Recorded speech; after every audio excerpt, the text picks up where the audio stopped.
Welcome back to more Winter Anime 2022 coverage. Justin here, and today we're back with episode 2 review of My Dress Up Darling. And as always, I give you a brief synopsis. Got to read it from my screen over there, so that's the reason I'm looking over there. So here we go.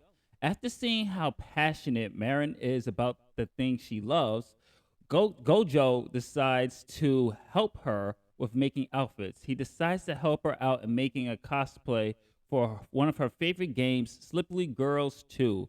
They had planned to reconvene later to get measurements started, but Marin couldn't wait and ends up coming to Gojo's house over the weekend.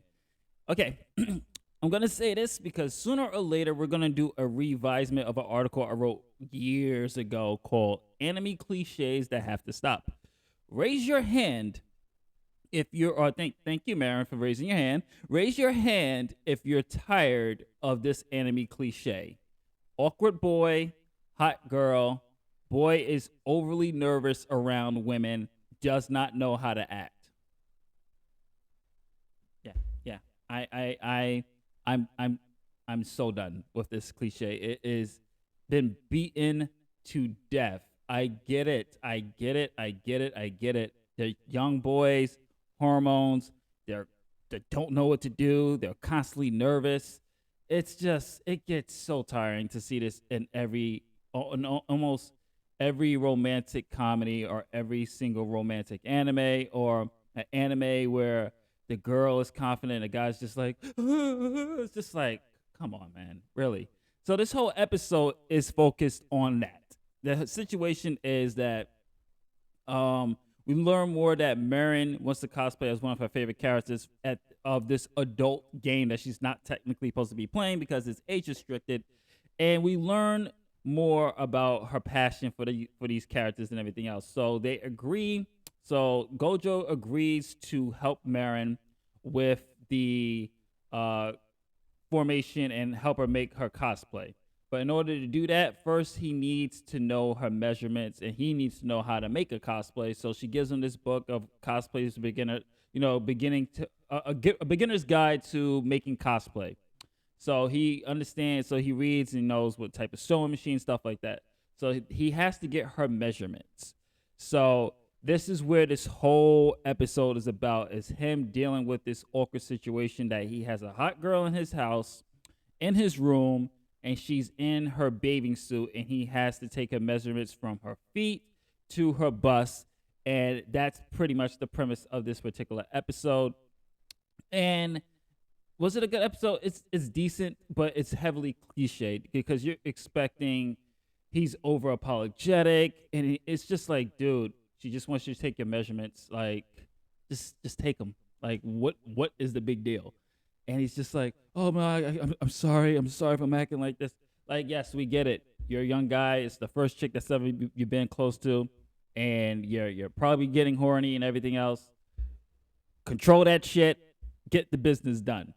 No, it's just overly for me. This episode was just overly drawn out with this one premise. It's like, yeah, there was one funny part that I did like towards the end where she gives him the naughty game for research, and he starts playing it, and walks in, his grandpa walks in, and he's just like, well, he's like, what is that noise? He's like, oh well, he is at that age, but wait, why? Then you hear Gojo's like, oh, so that's how it looks from the back.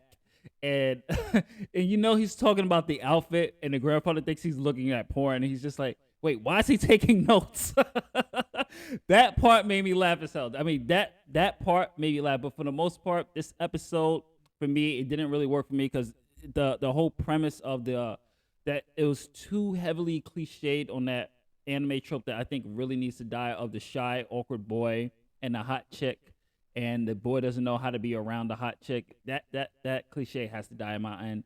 Wasn't that much good of an episode. We do learn a little bit more about Mary and her passion for the game, and it was really funny when she was going full otaku mode, and Gojo was like, "I have absolutely no idea what you're talking about," and her passion of it, like, so that part was good. But otherwise, for me, this really didn't work for me. So, that's the review. Hopefully next week will be a little bit better. They won't fall too much into the cliche pitfalls, and we get back to the overall plot that I really enjoyed from the first issue, and they did more commentary on norms of things like such as, oh, because he asks us like, wait, this game is usually for boys to like I ain't know girls like to play these pervy games, and she was like, why does it matter? She's like, you like to sew, I like pervy games. Why does it matter if I'm a man or man or a woman to like this stuff? So that's I think that's what the whole overall theme of the show is going to be about. But we'll see. This is just from otakusandgeeks.com. Don't forget to like, share, subscribe, hit that notification bell if you're watching this on YouTube, and definitely hit the subscribe button, please. It will help us out really very well on the YouTube algorithm. And of course, if you're watching this on otakusandgeeks.com, thank you for visiting. Please browse the website, check out our video game reviews, check out our interviews. We did our recent interview with Max Field, creator and writer of the visual novel Class O of '09. You can check out the review on the website and on our YouTube channel as well. Pretty good visual novel. And of course, you can follow us on all social media channels, Instagram at Otakus and Geeks, Twitter.com/Otakus and Geeks, Twitch.tv/Otakus Geeks, Facebook.com/Otakus Geeks blog. Later days, I'm out of here.